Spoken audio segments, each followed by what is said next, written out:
What would you do if the person you trusted most turned out to be the architect of your worst nightmare? My name is Caroline Whitman, and for the longest time, I believed I was living a fairy tale. At 38, I was a published author, nestled in a charming brownstone apartment in Manhattan, where the city's heartbeat pulsed just outside my window. My husband, Mark, a financial consultant, was the kind of man whose voice could melt away my stress in seconds. He had a way of saying my name, soft and slow, like a promise. Every morning began with a gentle kiss on my forehead and a steaming cup of coffee, brewed just the way I liked it. Each evening ended with him whispering, "You are my world," and I believed him wholeheartedly. Our life together felt like a well-scripted romance, complete with candlelit dinners and laughter echoing through our home. I often found myself lost in the pages of my novels, weaving stories of love and adventure, but nothing compared to the reality I shared with Mark. He was my rock, my confidant, and the man I thought I would grow old with. But as the days turned into months, a subtle unease began to creep into my heart, a whisper of doubt that I tried to ignore. One fateful night, everything changed. It was close to midnight when I woke up to an empty bed. At first, I assumed Mark had gone downstairs for a late-night snack or to check on something. I rolled over, thinking I would drift back to sleep, but then I heard it. His voice, coming from his home office. It was low, serious, and calculated. "She still doesn't suspect anything," he said. My heart dropped, and I froze, unable to breathe. The air felt thick, and my pulse raced like a drum in my chest. I sat up, straining to listen harder. "Everything's going as planned." "Almost done," he continued. I tiptoed to the hallway, pressing myself against the wall near his office door. A thin line of light escaped through the crack, illuminating the darkened corridor. I could barely hear the rest, but I didn't need to. I had heard enough. When Mark returned minutes later, he slipped into bed with the same practiced calm, pulling the blanket over us as if nothing had happened. That night, I didn't sleep. I stared at the ceiling, my mind racing. I didn't know what he was planning, but one thing was clear. My husband was hiding something, and it involved me. The fairy tale I had believed in was beginning to unravel, and I was determined to uncover the truth. As I lay in bed, the weight of Mark's words echoed in my mind, shattering the illusion of our perfect life. I felt like a ghost in my own home, haunted by the realization that the man I loved might be hiding something sinister. The next morning, I moved through the kitchen like a specter, my hands trembling as I prepared coffee. Mark was still asleep, his breathing slow and steady, blissfully unaware of the storm brewing inside me. I stood in front of the coffee maker, staring blankly at the brewing pot, my thoughts racing. For the first time, I felt the urge to check our finances. Mark had always handled the bills, savings, and investments, and I had trusted him completely. But trust, I was learning, could be the first step toward losing everything. I reached for my phone, my heart pounding as I opened the banking app. The screen lit up with a series of transactions that made my stomach drop. There they were. $500 here, $1,000 there, $750, $2,000, dozens of withdrawals over the past 3 months. Individually, they seemed insignificant, but together, they painted a very ugly picture. I gripped the edge of the counter, tried to steady myself as the realization hit me like a punch to the gut. What was he doing? My mind raced with possibilities, each more alarming than the last. Just then, I heard Mark's voice behind me, casual and unassuming. "Checking the account this early?" he asked, leaning against the doorway, rubbing the back of his neck. I turned, forcing a smile, my heart racing.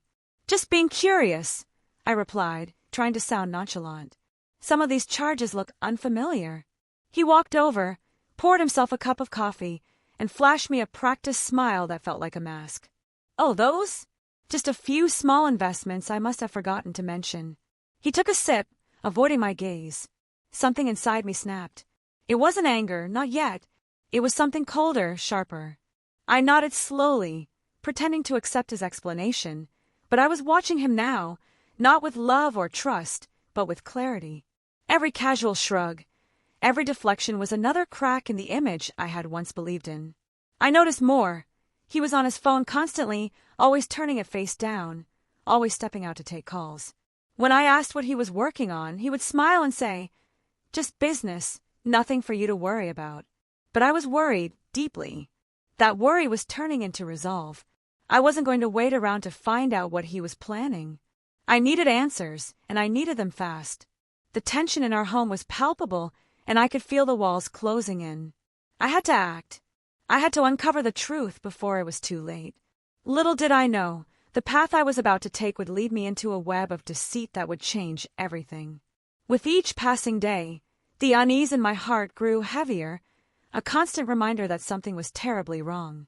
I couldn't shake the feeling that Mark was hiding something monumental, and my instincts screamed at me to dig deeper. The morning after our conversation, I moved through the kitchen with a sense of purpose, my mind racing with questions.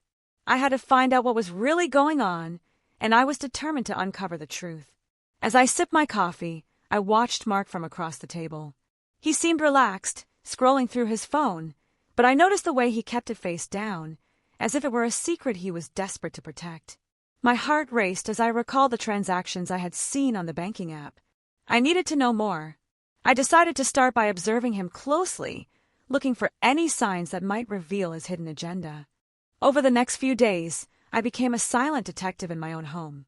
I paid attention to every detail, the way he spoke on the phone, the late nights at the office, and the subtle changes in his demeanor. He was always careful, always deflecting my questions with a charming smile that felt increasingly hollow. I began to notice patterns.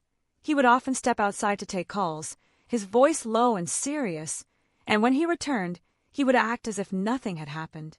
Each time, my heart sank a little deeper. One evening, after a particularly long day of writing, I found him in the living room, his laptop open and papers scattered around. I casually asked what he was working on, and he replied, "Just business. Nothing for you to worry about." The way he said it sent a chill down my spine. I could feel the tension in the air, thick and suffocating. I was no longer just a curious wife, I was a woman on a mission. That night, as I lay in bed, I replayed the events of the past week in my mind. I couldn't ignore the nagging feeling that Mark was involved in something far more sinister than I had imagined. I needed to confront him, but I also needed to be strategic. I couldn't let him know that I was on to him. I had to gather more evidence, to piece together the puzzle before making my move. The following day, I decided to take a bold step. I would check his office while he was out. I knew it was risky, but the thought of remaining in the dark was unbearable. As I waited for him to leave, my heart raced with anticipation and fear. I was about to cross a line, but I felt I had no choice. I needed answers, and I was willing to do whatever it took to uncover the truth. Little did I know, the secrets I was about to uncover would change everything. As I waited for Mark to leave the apartment, my heart raced with a mix of fear and determination. I had spent days piecing together the fragments of his behavior, and now I was on the brink of uncovering the truth. The moment he stepped out, briefcase in hand, I felt a surge of adrenaline. This was my chance. I moved quickly, my mind racing with possibilities.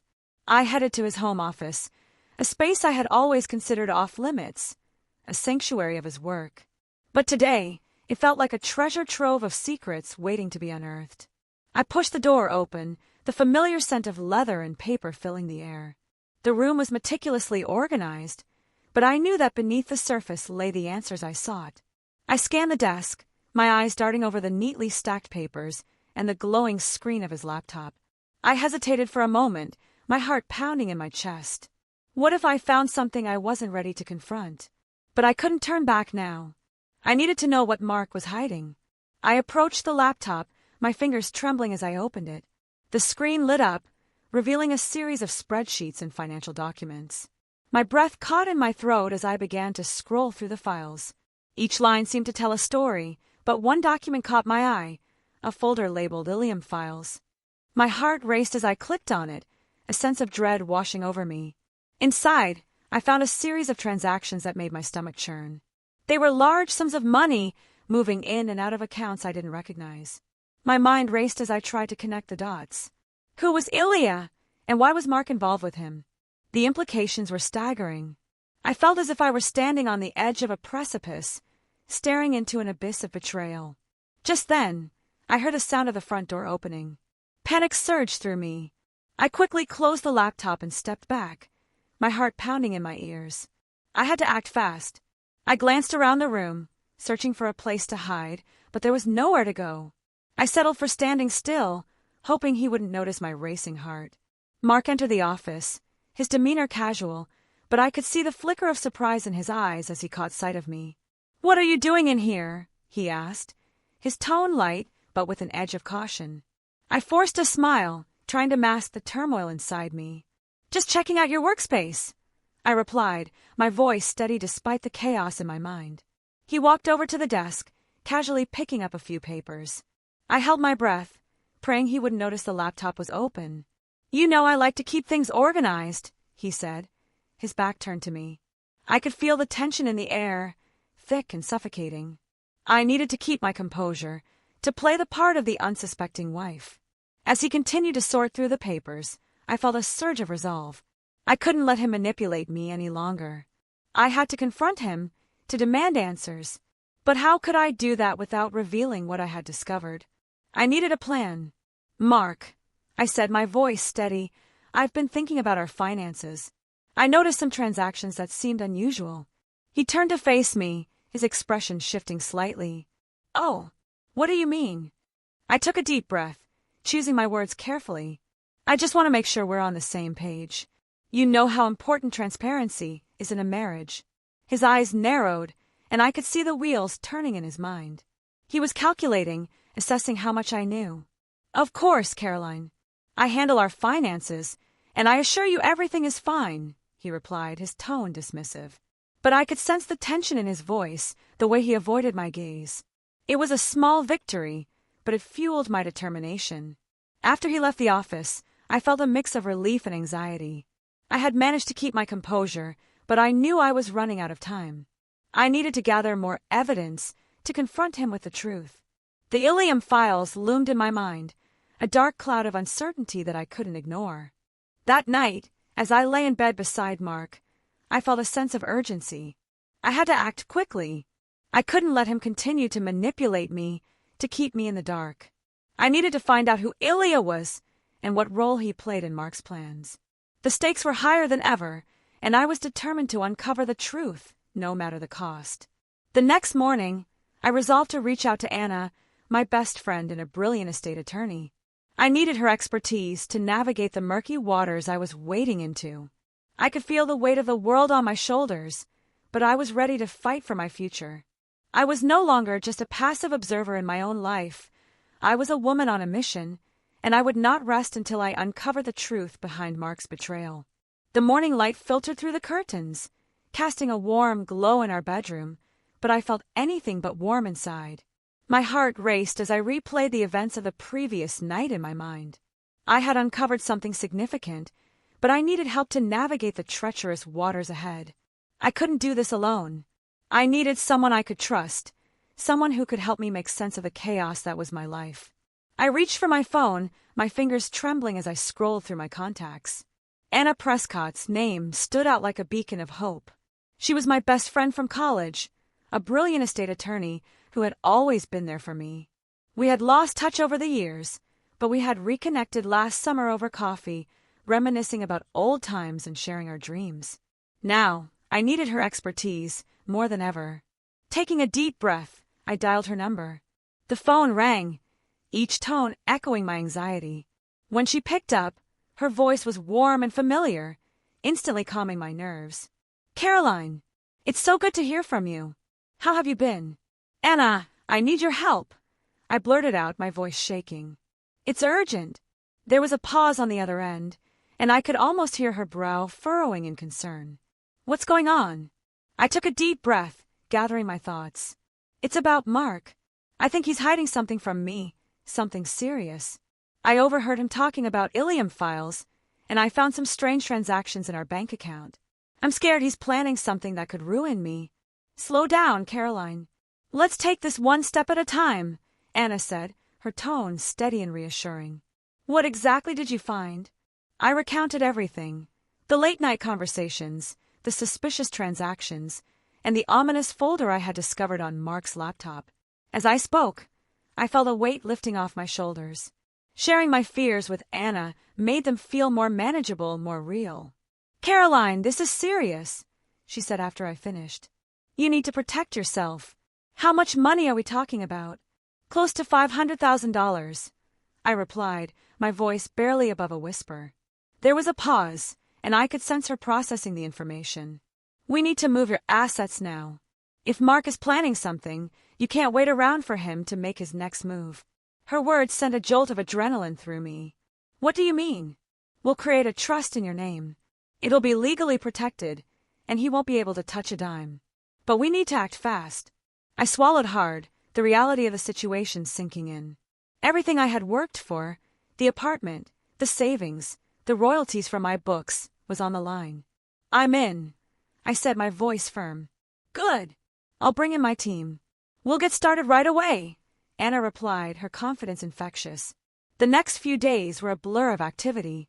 Anna worked like a machine, coordinating with her team to ensure every detail was covered. I felt a mix of fear and empowerment as I signed document after document, each one a step toward reclaiming my life.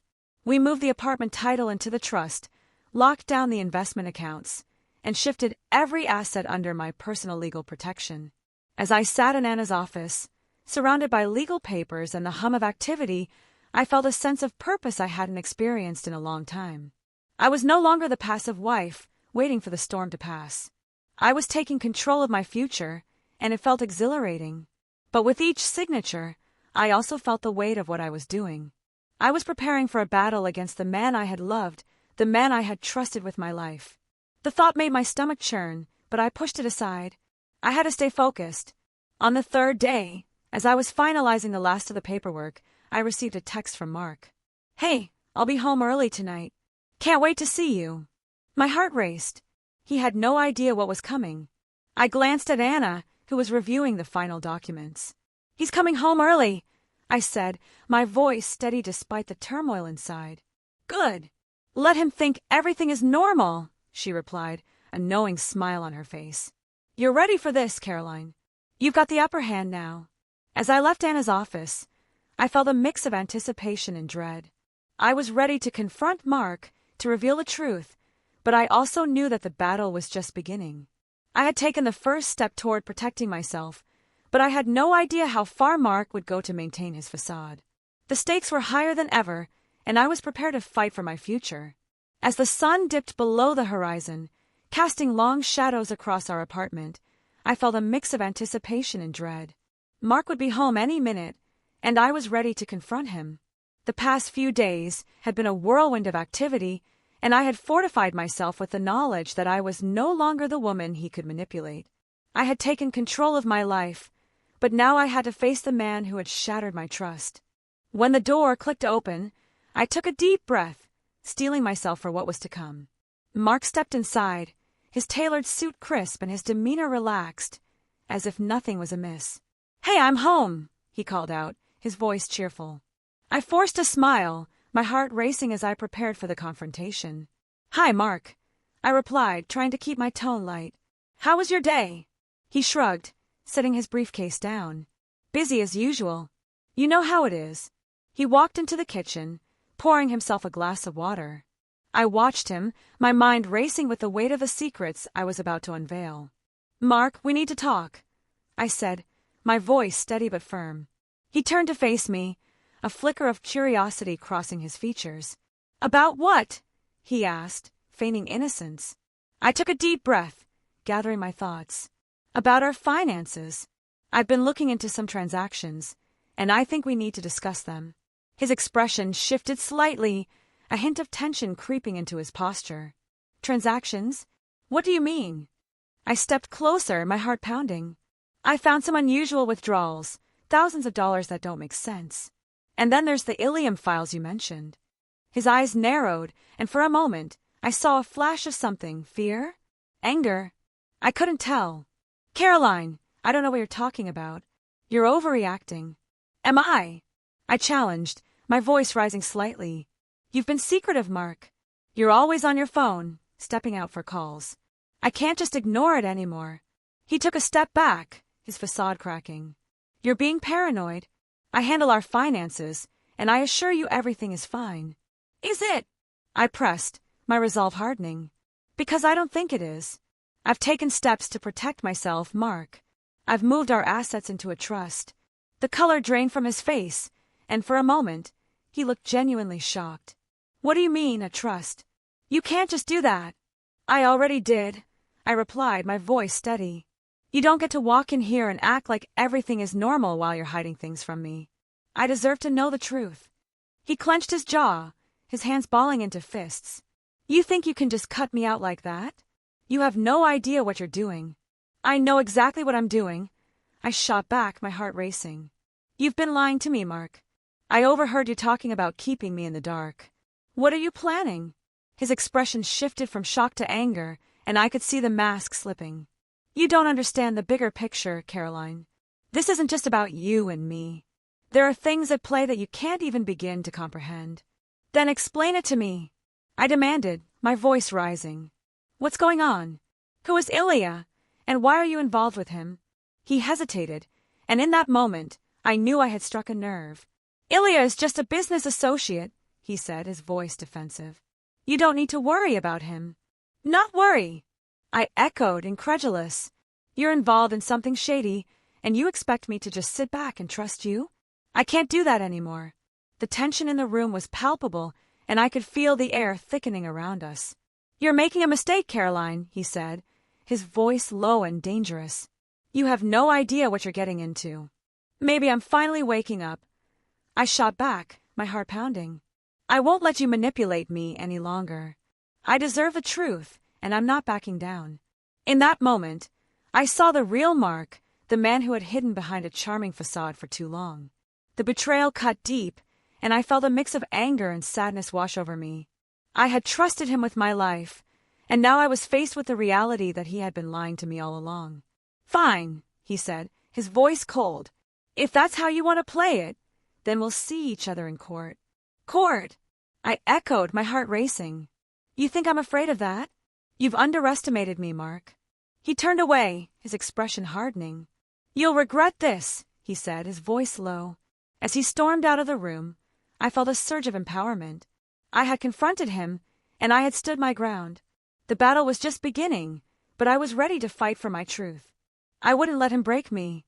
I was no longer the woman he could manipulate. I was a force to be reckoned with, and I would uncover the truth no matter the cost. The days that followed the confrontation felt like a whirlwind, a chaotic blend of anxiety and determination. Mark had stormed out, leaving me with a mix of anger and resolve. I knew the battle ahead would be fierce, but I was no longer the woman who would cower in the shadows. I had taken control of my life, and I was ready to fight for my future.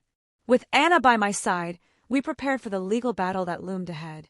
She was a fierce advocate, her confidence infectious, as we gathered evidence and built our case.